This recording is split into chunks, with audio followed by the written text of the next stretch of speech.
Well, hello, everyone. Welcome to an all-new episode of My Friend, My Soulmate, My Podcast. As always, I'm Christian Gray Snow, and I'm here with the OG of the OC. Hello there. We got a fun little episode situation this weekend. Sweatshirt. Listen, yes, we got a moment for the merch, everybody. A moment for the merch. I'm only wearing the top half. We have the full tracksuits. We have the Whoop It Up. We have the Do You Work tracksuits now. We have the Little Family Van tracksuits. We have Friend, Soulmate, Sister tracksuits.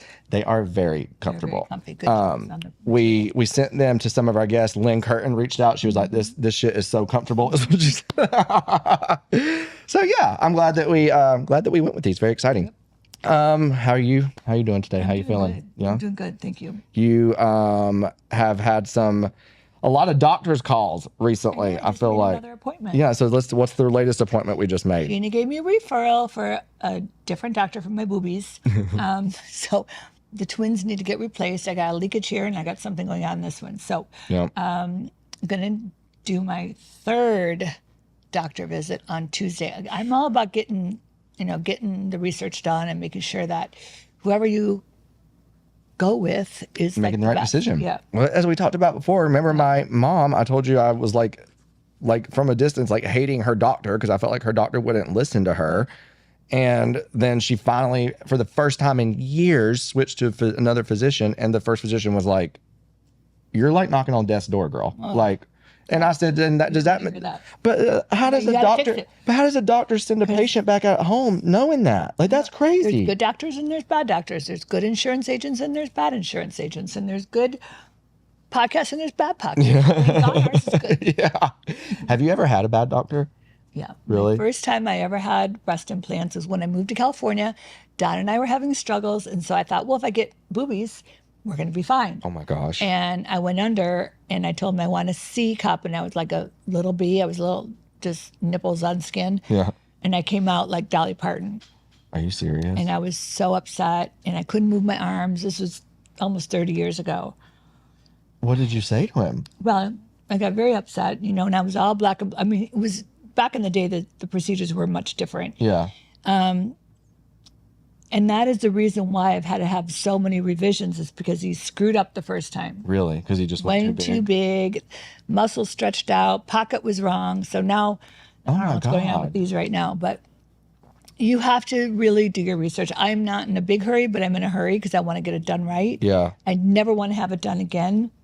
So there we go. Is it every 10-year thing? No, my sister's had hers for 20 years.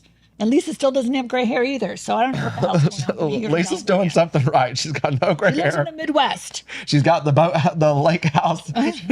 Like, what in the hell's going on over here in California? Oh my gosh. Yeah, well, we just wanted to do a quick little fun episode today where we are going to throw questions back and forth to each other because I feel like we know so much about each other. But I was like, I don't even know Vicky's favorite color. So we're going to do fun, silly questions like that. But before we jump in, little serious note, I did have a family member who passed away this past weekend. And I had posted about it on social, so it's not news or anything. But the reason I'm mentioning it here is for two reasons. How do I say this? It is a situation very much involving mental health.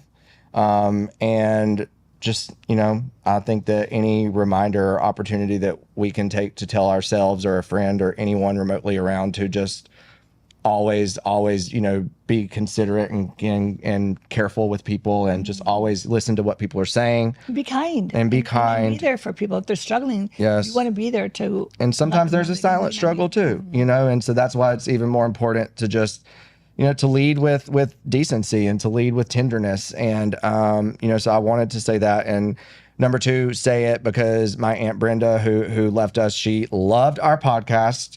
She messaged me all the time and said, "My sweet nephew, I love your episodes. My sweet nephew, I'm listening to this one." She called me slut pig to my face, just really, really, had always been so supportive in this fun, Bravo endeavor of mine, even before you and I linked up. So it was just, I thought that it was fitting that we're here together today, and I wanted to dedicate this episode to Aunt Brenda. So, Aunt Brenda, love you. And now Vicky and I are going to throw around some funny questions and have some laughs. So do that. What's question number one, producer Michaela? Thanks, Christian. All right, let's get you two started. A few fun questions we're going to do today. And first off, one that I think fits very nicely in with the theme of the podcast, which is soulmates. So, do you both believe in soulmates? What's your take on that? Interesting you asked that question because I do believe in soulmates, and I always question the relationship that I'm in. Is this my soulmate, or is this a stepping stone to the next person? And unfortunately, since I divorced Don, I've been in 3 long-term relationships. All those of you that listen was with Brooks, 5 years, Steve, 4.5, and now I'm 4 years with Michael. And I love Michael to death, but is he my soulmate? How do I know? So there's I mean, it's a question that's there's times we go through struggles. I'm like, is this a test or is this? I don't know. So I do believe in it. How do you know? Can you have more than one soulmate? I think, are there different types of soulmates? I don't know. How, Because how do we get that answer? I think friendships can have soulmates. Like I think, you know what? When we talked with Alexis, it stuck with me so much. Where she said, she's like, I love Johnny J so much. She's like, he's my man, but she's like, he's not my soulmate. My mom was my soulmate, and I was like, that's so beautiful because she was like, my mom is like, that was my person, you know. And like, I think there is a romantic, obviously, connotation and element to a soulmate, but I also think there are different types. I think there are different types of soulmates. I think when you think you've got your soulmate, like years ago when I was with Brooks, I mean, I thought he was my soulmate. He was from Mississippi. I was from Chicago. He moved out here to California. He was so endearing to me and loved me so much, I thought. So I'm like, this is it. This is the guy. And then obviously everybody knows what happened on the show. I don't know if we were filming, if it would have still happened, but I felt so much at peace with him. And he left me. He broke up with me. He couldn't handle all the stuff that was going on with the show. And then I get with Steve and I think, okay, he's a retired cop. Everything's good. Like, we weren't like, woo, skipping through the tulips, but I respected him so much as a dad of 4 children and stuff. So, and then I'm with Michael, great guy. Is he my soulmate? How do I know? I guess. How do I know if he's going to hurt me or not? I mean, there are people that are married 30 years and then get split, you know? Like, I want to trust that whoever I'm with is never going to leave me. That's my biggest fear. Does it mean if you break up, does that mean you weren't soulmates? I don't think so. I think if you're married 30 years and you divorced, I don't think that necessarily means like, that doesn't mean that our soulmateness meant nothing.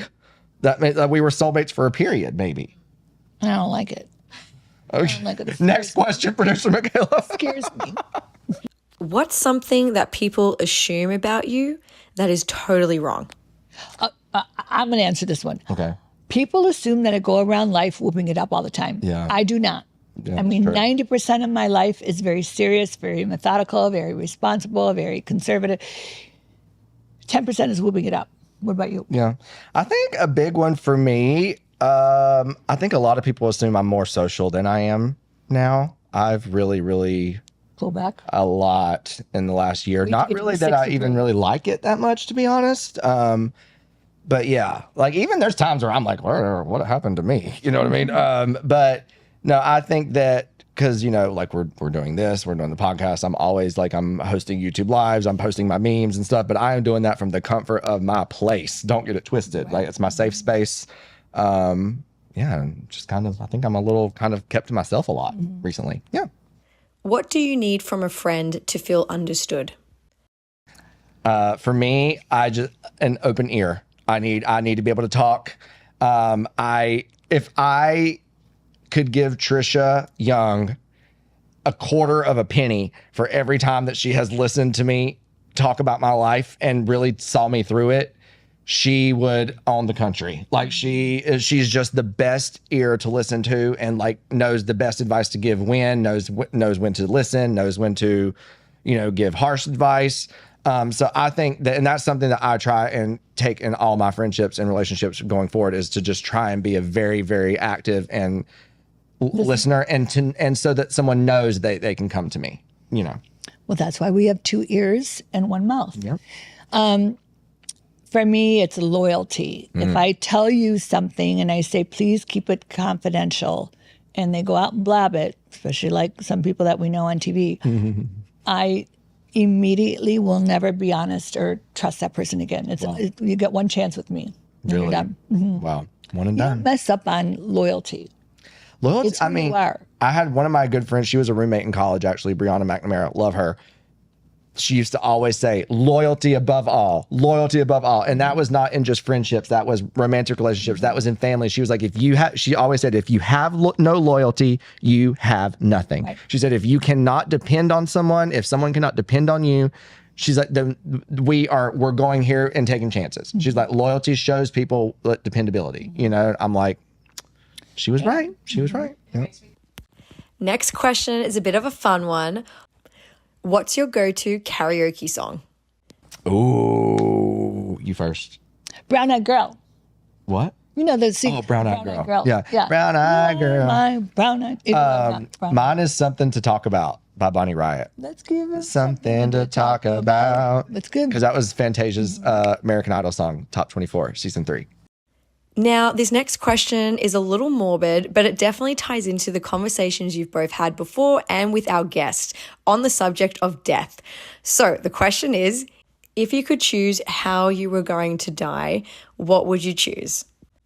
It depends on who's left. Like if my parents are still here, I need something real subtle and easy, you know? A slow death for you. Slow? I don't want slow. I want slow. I don't want to, I don't want to be driving home and then all of a sudden be dead. I got lots to do today. You want to sit in a bed and have them come and like, no, I want a slow death. I want everyone to like come see me, cry, have a. I want some emotions now. I want some people to feel sad. Just die. They weren't prepared then, and maybe I am prepared to die. We're all going to do it when nobody gets out of here alive. Makes me nervous. But I don't want to die right now. But yeah. I want to know when I'm going to die. I think dying in your sleep's always a solid way to go. That's what my mama did. You know, I think that's a very non-dramatic way. Except, you know, I just think. Listen, I don't want to have to pass away while my parents are still alive, even though my worst nightmare is living without them. I would never want to put them through that. So if they were alive, it's going to have to be something not traumatic. You know what I mean? But if they're gone, I don't care. Take me out. You know what I'm saying? Whatever. What about me? Well, I mean, I'm going to miss you and stuff, obviously, but like I can't live in the afterlife without thinking that my parents are still here suffering because I left, you know? Oh, for God's sake. Okay. How do you want to die? I don't want, I mean, dying in my sleep was something my mother wanted, and she did. Weird. I don't want to die in an accident where they can't come see me all like perfect, like I look like. Okay, you want to be, she wants to be configured. Yes, okay. I want to be. Presentable. I want to be stuffed and put it next to this fireplace so people can come see me. So you would never get cremated? God, no. I just know the answers are going to be good with this next one. What gives you the ick? Ooh. A lot. Like honestly, I'm men with weird toes. I have literally one time, I'll never forget this. I talked to a guy in college. We talked for weeks. We hung out multiple times, and I saw his feet about a month in. You were out. Never talked to him again. I didn't even give him a written. That is so childish to me. Don't ever do that. That is the wrong way to go about it. But I tapped out. I think like not groomed hands for women. You have to have your nails done. You have to be presented. You have to be clean all the time. I shower in the morning. I shower at night. If I smell some body odor and it's the morning and you didn't work out, like something's going on down there, then it's going to smell down there too. That is gross. Wait, body odor. I have a question. Something just came up recently. Tamara posted on that she did a reunion recently, or she said on a podcast that she sat next to someone that had really, really bad breath. Has that ever happened to you? Sometimes you could have bad breath because you ate fish or ate out somebody or something like that. I don't know, but well, maybe not eating out. But being at a reunion 12 hours next to somebody stuck on a couch with bad breath, and the name of the game is literally yelling and defending yourself. Give them some gum or something. But I think personal hygiene is number one. You have to be personally hygiened. Is the right word? Hygiene, cleaned, taken care of, groomed.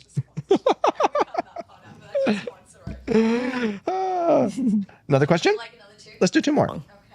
Do either of you have a hidden talent that we're not aware of? Something that fans may be surprised to know? I love interior decorating and cooking. Like I'm very domestic. My mother always used to say, a way to a man's heart is through his stomach. So I'm a very big believer in providing for good food for my man or my family and making the home comfy and cute. Everyone does. Like, so many people over the years talk about how good of a cook you are. Like, And no recipes. I usually do it just by my heart. love it. People are still asking for the Chinese chicken salad recipe. I'm like, someone's going to literally show up at my door. I'm not doing it anymore because they posted the ramen noodles have parasites in them. Well, can't we find an alternative? I don't know. I'm going to put them under a microscope because I'm thinking about parasites. My hidden talent. I don't know if this is a talent, but I love like organizing travel. I love like finding flights and booking flights and stuff for people. I'm gonna give my address to you then. I love looking at aircraft types. Oh, I send a hidden talent. I can tell you like any type of airplane. Like if I'm looking at an airplane, I can be like, that's an A321, that's a 757, You should have been a that's a pilot. 737. I'm terrified of flying planes myself. Okay, you're weird. Like I would love flying. The thought of being in control of a plane, absolutely not. No way. Like, I don't want to do this thing. Hell no. Last question for you guys. We just had Halloween and now we have Thanksgiving coming up. What is either of yours favorite holiday? Christmas, New Year's, what is it? Christmas. I love Christmas. I think something about like a 4th of July too. Like even if you don't necessarily celebrate like a big 4th of July thing every year, something about that time of year. It's like the kickoff of summer. It's like you're getting the hot dogs out. It's like people are getting to in the pool. It's just like a turn of the seasons, you know? So I like that. I think that is Memorial Day. That's not July 4th. We are already in the summer by then. Maybe you're right. Well, maybe I just like July 4th because it's the week of my birthday too. So I'm just getting a little pre-celebration. All right, everybody. Well, thank y'all so much for joining us. This was fun. We'll have to do some more random question episodes for each other some other time. If you have random questions for us or things you want us to talk about, be sure to comment them right here. Hit that subscribe button. Be sure to like, rate, review, all that good stuff. And we'll see you right back here next week. 5 stars, not 4 or 3 or 2. We want 10 out of 5. We want 50 out of 5, 100 out of 5. Okay. Thank you. Thanks, y'all. Okay, that was so much fun. That was such a fun episode. Everyone enjoyed it. Yes, be sure to rate, review, and subscribe. And we'll be back again next week, right? Just like corn. We'll see you next week. See you soon. I knew it. Another Hurrdat Media production.